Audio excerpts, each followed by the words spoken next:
ज्योतिष की दुनिया में आपका स्वागत है। यदि आप ज्योतिष सीखना चाहते हैं तो मेरे इस चैनल को सब्सक्राइब कीजिए, और यदि आप चाहते हैं कि वीडियो अपलोड होते ही आपको सूचना मिल जाए तो अलार्म बटन को ऑन करें, और यदि आपको वीडियो पसंद आए तो लाइक और शेयर करना न भूलें। नमस्कार, मैं आलोक तिवारी आपका अपने इस चैनल पर स्वागत करता हूं और आशा करता हूं कि आप लोग मेरे चैनल के माध्यम से ज्योतिष सीख भी रहे होंगे। ज्योतिष सीखने की इस श्रृंखला को आगे बढ़ाते हुए आज हम पुनः आपके सामने एक नया वीडियो लेकर के प्रस्तुत हुए हैं। तो आइए सबसे पहले हम यह जानते हैं कि आज के वीडियो में चर्चा का विषय क्या है, आज हम किस विषय पर बात करने वाले हैं। प्रस्तुत है आज के वीडियो में चर्चा का विषय केंद्र त्रिकोण राजयोग। जी हाँ, आज हम इसी के बारे में संपूर्ण जानकारी प्राप्त करेंगे कि कुंडली में केंद्र त्रिकोण राजयोग कब बनता है, कैसे बनता है, वी कौन सी परिस्थितियां होती हैं जब हम कुंडली में केंद्र त्रिकोण राजयोग मान लेंगे, और इसका क्या क्या लाभ होता है, इसके बारे में विस्तार पूर्वक जानेंगे। इसलिए आप इस वीडियो में अंत तक बने रहिए और केंद्र त्रिकोण राजयोग के बारे में विस्तृत जानकारी प्राप्त कीजिए। लेकिन इस वीडियो में आगे बढ़ने से पहले आपको एक सूचना देना चाहते हैं कि हमारा एक चैनल और भी है जिसका नाम है हिंदू तीर्थ स्थल। उस चैनल पर हिंदू, जैन, बौद्ध एवं सिख समुदाय के संपूर्ण तीर्थ स्थलों की जानकारी प्रस्तुत की जा रही है। यदि आप उन तीर्थ स्थलों की जानकारी निरंतर प्राप्त करना चाहते हैं तो उस चैनल को भी सब्सक्राइब कर लीजिए। उस चैनल का लिंक इस वीडियो के डिस्क्रिप्शन बॉक्स पर उपलब्ध है। आइए इस वीडियो को अब प्रारंभ करते हैं। केंद्र त्रिकोण राजयोग कुंडली में बनने वाला एक बहुत ही महत्वपूर्ण एवं प्रभावशाली राजयोग है। कुंडली में विभिन्न प्रकार के राजयोग बनते हैं, उन्हीं में से एक राजयोग है केंद्र त्रिकोण राजयोग, जो कि अत्यंत महत्वपूर्ण एवं प्रभावशाली राजयोग होता है। यह राजयोग जिस भी जातक की कुंडली में हो उस जातक को कई क्षेत्रों में लाभ दिलाता है। जिस भी जातक की कुंडली में केंद्र त्रिकोण राजयोग बन जाता है वह उस जातक को, जिस भी जातक की कुंडली में यह राजयोग बन रहा हो उस जातक को कई क्षेत्रों में लाभ दिलाता है। किस किस क्षेत्र में लाभ दिलाएगा आप निश्चित रूप से नहीं कह सकते, लेकिन विभिन्न क्षेत्रों में लाभ दिलाएगा यह कह सकते हैं। केंद्र त्रिकोण राजयोग बनने का नियम। केंद्र त्रिकोण राजयोग के बारे में जानकारी तो प्राप्त कर ली है, लेकिन केंद्र त्रिकोण राजयोग कब बनता है, कैसे बनता है, इसके बनने का क्या नियम होता है, आइए समझते हैं। कुंडली में केंद्र त्रिकोण राजयोग बनने का सिर्फ एक ही शर्त है। कुंडली में केंद्र त्रिकोण राजयोग देख रहे हैं तो आपको एक शर्त मान करके चलना पड़ेगा। क्या शर्त है? वह शर्त है कि केंद्र व त्रिकोण के स्वामियों का आपस में किसी भी तरह से संबंध बन रहा हो। कुंडली में केंद्र त्रिकोण राजयोग बनने का सिर्फ एक ही शर्त है, और वह शर्त है कि केंद्र और त्रिकोण के स्वामी आपस में किसी न किसी तरह से संबंध बना रहे हों, तभी केंद्र त्रिकोण राजयोग बनेगा। यह संबंध तीन प्रकार से हो सकता है। आप पुनः कहेंगे कि सिर्फ एक शर्त बताए और तीन संबंध बताने लगे। भैया, शर्त यही है कि संबंध बनना चाहिए।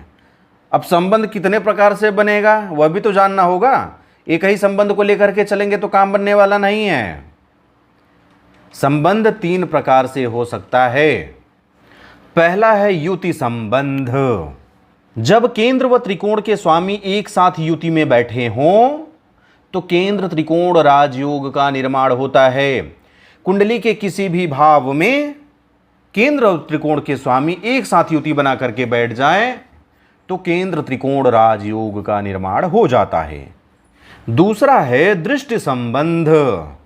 जब केंद्र व त्रिकोण के स्वामी एक दूसरे के आमने सामने बैठकर परस्पर दृष्टि संबंध रखते हों तो केंद्र त्रिकोण राजयोग का निर्माण होता है। जब केंद्र व त्रिकोण के स्वामी एक दूसरे के आमने सामने बैठे हों, जब एक दूसरे के आमने सामने बैठे होंगे तो उनकी सातवीं दृष्टि एक दूसरे पर पड़ेगी। यह स्थिति केंद्र त्रिकोण राजयोग बनाने वाली स्थिति हो जाती है। एक उदाहरण से समझ लेते हैं कि बृहस्पति, त्रिकोण के स्वामी बृहस्पति को ले लेते हैं और केंद्र के स्वामी सूर्यदेव को ले लेते हैं।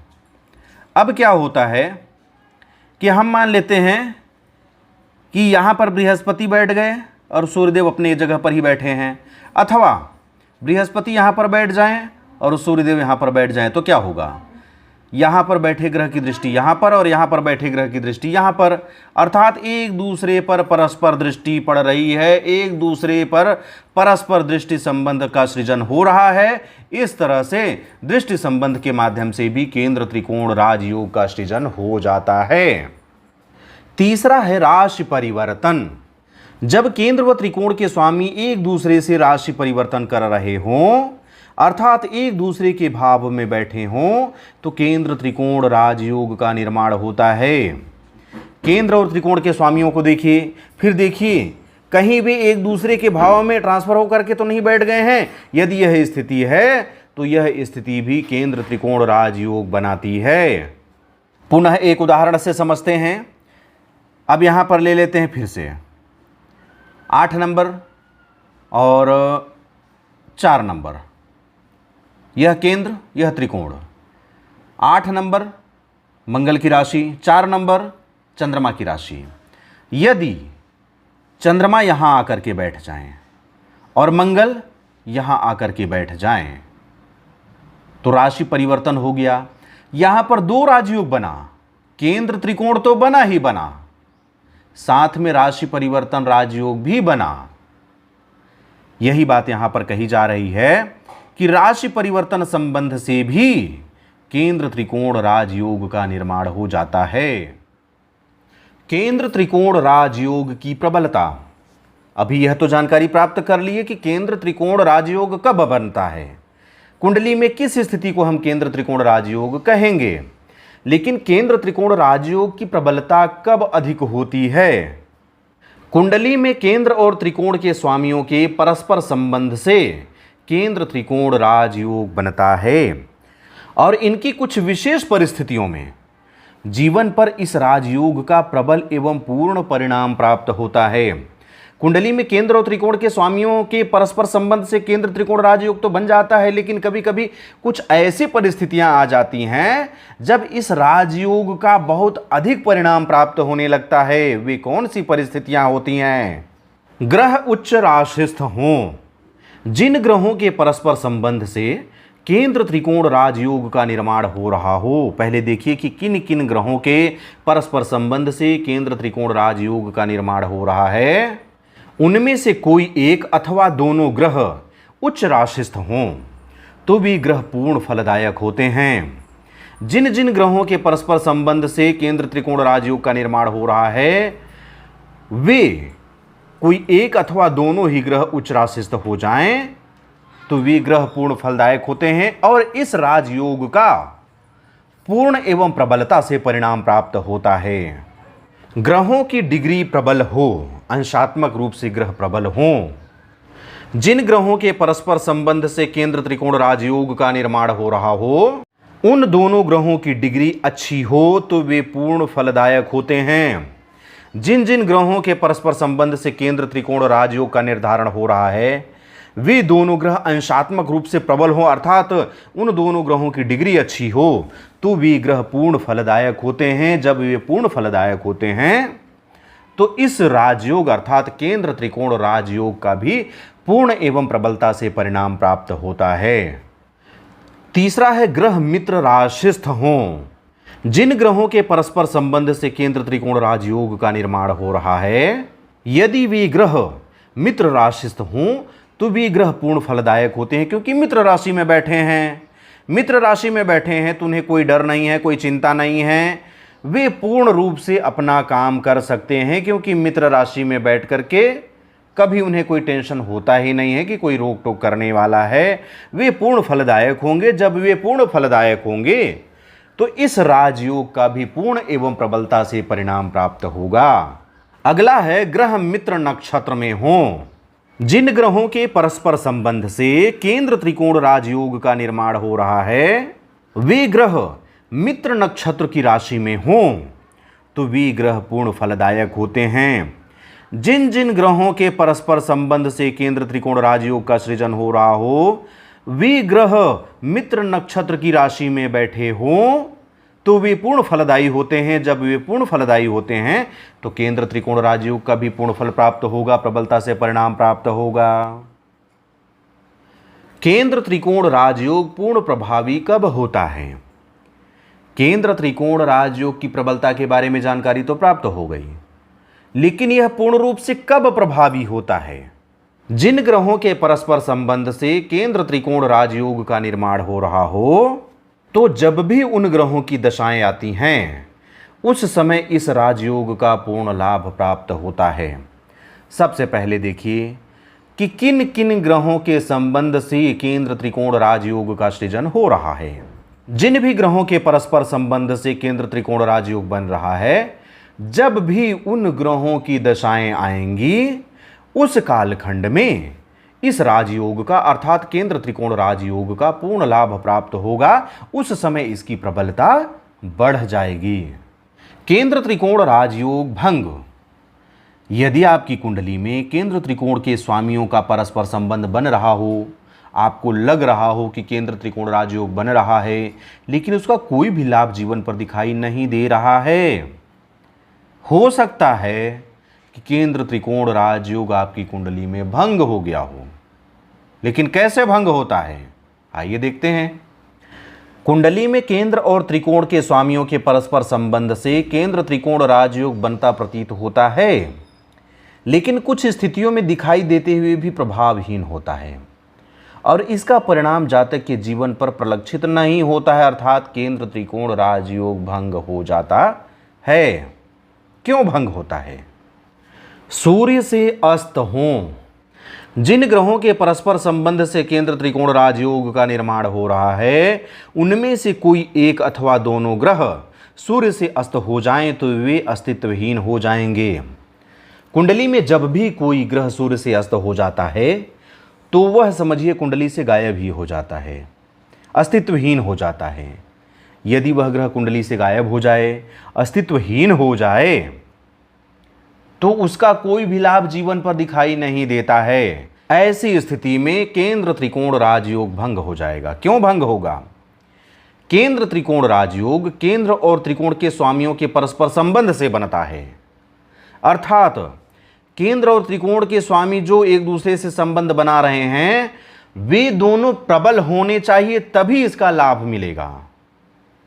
भाई, इनके संबंध से राजयोग तो बन रहा है, लेकिन ये अस्त हो जाएंगे तो संबंध बनेगा ही नहीं, क्योंकि एक ही प्रभाव में है, दूसरा तो प्रभाव में है ही नहीं। और अगर दोनों ही गायब हो गए फिर तो और गड़बड़ हो गया। ऐसी स्थिति में केंद्र त्रिकोण राजयोग भंग हो जाएगा। ग्रहों की डिग्री कमजोर हो, जिन ग्रहों के परस्पर संबंध से केंद्र त्रिकोण राजयोग का निर्माण हो रहा हो, उनमें से कोई एक अथवा दोनों ग्रहों की डिग्री 0 से 2 अंश तक अथवा 28 से लेकर के 29.59 अंश तक हो, तो वे ग्रह शक्तिहीन हो जाएंगे, अर्थात अंशात्मक रूप से कमजोर हो जाएंगे। जब भी अंशात्मक रूप से कमजोर हो जाएंगे, उनमें काम करने की शक्ति ही नहीं रहेगी, तो स्वाभाविक सी बात है, जब वे काम नहीं करेंगे तो केंद्र त्रिकोण राजयोग का लाभ कैसे देंगे? जब लाभ नहीं दे पा रहे हैं तो यह स्थिति भंग वाली स्थिति हो गई। इसलिए जिस भी ग्रह के संबंध से केंद्र त्रिकोण राजयोग बन रहा हो, उसमें से कोई एक अथवा दोनों ही ग्रह अंशात्मक रूप से कमजोर हो जाएं, इस दायरे में आ जाएं, तो वे शक्तिहीन होंगे, उनमें काम करने की क्षमता नहीं होगी। ऐसी स्थिति में केंद्र त्रिकोण राजयोग भंग हो जाएगा। ग्रह नीच राशिस्थ हों, जिन ग्रहों के परस्पर संबंध से केंद्र त्रिकोण राजयोग का निर्माण हो रहा हो, उनमें से कोई एक ग्रह नीच राशि में बैठे हों, तो वे ग्रह अशुभता की श्रेणी में आकर शक्तिहीन हो जाएंगे। जब वे शक्तिहीन हो गए तो काम करने की शक्ति रही नहीं, क्योंकि वे अशुभता की श्रेणी में चले गए हैं। अगर वो परिणाम देंगे भी तो अशुभ परिणाम देंगे, शुभ परिणाम तो देंगे नहीं। ऐसी स्थिति में जब वे अशुभ हो गए तो राजयोग कैसे बनेगा? जब राजयोग नहीं बना तो इन दोनों के संबंध होने के बाद भी केंद्र त्रिकोण राजयोग भंग हो गया, इसका कोई भी लाभ जीवन पर दिखाई नहीं देगा। ग्रह त्रिकभावस्थ हों, जिन ग्रहों के परस्पर संबंध से केंद्र त्रिकोण राजयोग का निर्माण हो रहा है, उनमें से यदि कोई एक अथवा दोनों ग्रह त्रिक भाव में स्थित हों तो भी बलहीन हो जाएंगे, क्योंकि त्रिक भाव अर्थात छठवां, आठवां और 12वां भाव अशुभ भाव होता है। यदि उसमें कोई ग्रह बैठ जाता है तो वह ग्रह भी अशुभ फलदायक हो जाता है। ऐसी स्थिति में यदि कोई एक अथवा दोनों ग्रह त्रिक भाव में बैठे हों तो जो भी ग्रह त्रिक भाव में बैठ जाएंगे वे कमजोर हो जाएंगे, बलहीन हो जाएंगे और शुभ परिणाम नहीं देंगे। ऐसी स्थिति में केंद्र त्रिकोण राजयोग नहीं बनेगा। अब यहाँ पर आप देखिए, कोई एक अथवा दोनों ग्रह त्रिक भाव में बैठे हों यह कहा जा रहा है। यहाँ पर आप कंफ्यूज भी हो रहे होंगे कि युति बनेगा तो कैसे होगा। अगर युति बनेगा तो ग्रह एक ही जगह रहेंगे, तो दोनों ग्रह त्रिक भाव में हो सकते हैं, यह बात तो हो गई। लेकिन कोई एक त्रिक भाव में हो तो कोई एक भी त्रिक भाव में हो सकता है, अथवा दोनों भी त्रिक भाव में हो सकते हैं। कैसे, देखिए, यदि यहां और यहां का दृष्टि संबंध बन रहा है तो दोनों त्रिक भाव में हो गए। यदि यहां और यहां का दृष्टि संबंध बन रहा है तो एक त्रिक भाव में हुआ। यदि युति यहां पर बन रहा है तो दोनों त्रिक भाव में हुए। युति यहां पर बन रहा है तो दोनों त्रिक भाव में हुए। युति यहां पर बन रहा है तो दोनों त्रिक भाव में हुए। यदि यहां का और यहां का राशि परिवर्तन हो रहा है तो दोनों त्रिक भाव में हो गए, क्योंकि ये यहां आ गए और ये यहां आ गए।